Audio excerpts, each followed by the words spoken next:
निम्नलिखित में कौन सा अपरिमेय संख्या है? तो √17 का वर्गमूल नहीं होगा, √100 का वर्गमूल होगा, √4 का वर्गमूल होगा और √16/√25 का भी वर्गमूल होगा, लेकिन √17 का वर्गमूल नहीं होगा, इसीलिए √17 एक अपरिमेय संख्या है। निम्नलिखित में कौन सा अभाज्य संख्या है? तो अभाज्य संख्या में हम जानते हैं कि जिसका वर्गमूल निकालेंगे और केवल एक और वह खुद संख्या हो तो वह अभाज्य संख्या है।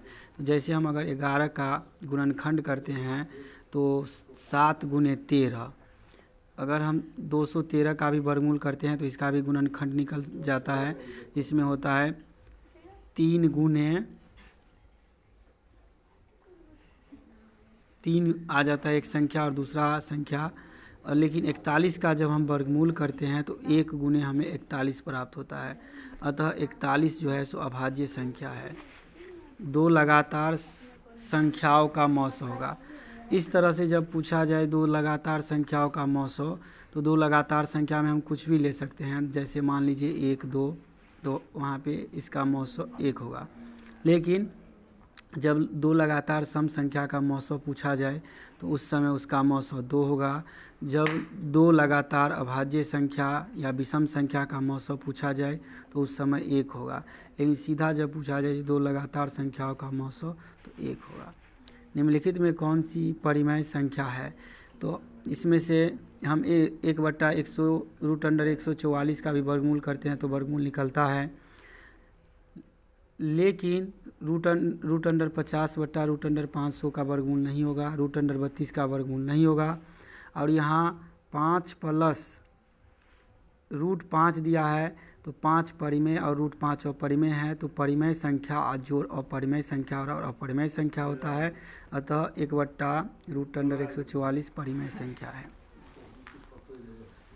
किसी पूर्णांक p के लिए प्रत्येक सम पूर्णांक का रूप होता है। तो इसमें तो मान लीजिए हम सबसे पहले मान दे करके देखेंगे, जैसे 2 × 1 + 1, तो यहाँ पर तो हमें मान लीजिए 3 आया, तो 3 1 क्या है? तो विषम है। जबकि p के अगर स्थान पर हम 1 लेते हैं या 3 लेते हैं तो वो भी विषम प्राप्त होता है। लेकिन जब हम p के स्थान पर यहाँ पर 1 लेते हैं और फिर हम 1 जोड़ते हैं तो ये 2 आता है। लेकिन जब हम p के स्थान पर 2 लेते हैं और 1 करते हैं तो 3 होता है, जो भी विषम है। लेकिन p के स्थान पर हम 2 × 1 लेते हैं तो 2 सम होता है। अगर 2 × हम 2 लेते हैं तो 4 होता है, वो भी सम संख्या है। तो इसीलिए इसका रूप होगा 2p।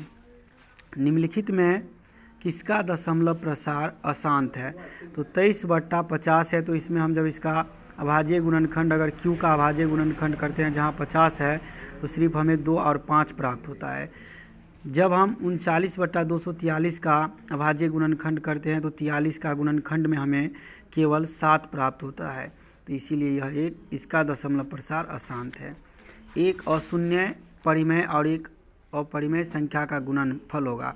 तो हम जानते हैं कि परिमेय संख्या और अपरिमेय संख्या का गुणनफल हमेशा अपरिमेय संख्या होता है।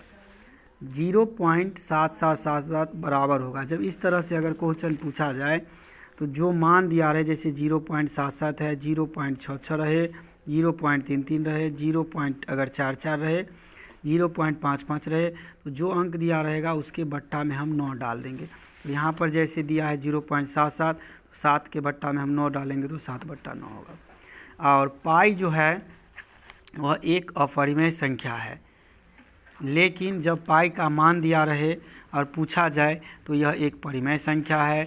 उसी तरह से अगर पाई/2 पूछा जाए तो पाई अपरिमेय है और 2 परिमेय है, तो ये भी अपरिमेय संख्या है। अगर पाई +2 पूछा जाए तो पाई अपरिमेय और ये परिमेय है, तो परिमेय अपरिमेय जोड़ परिमेय बराबर अपरिमेय होता है। क्योंकि पाई के साथ अगर गुना रहे, भाग रहे, जोड़ रहे या घटाव रहे तो पाई एक अपरिमेय है, तो वो संख्या भी अपरिमेय होगा।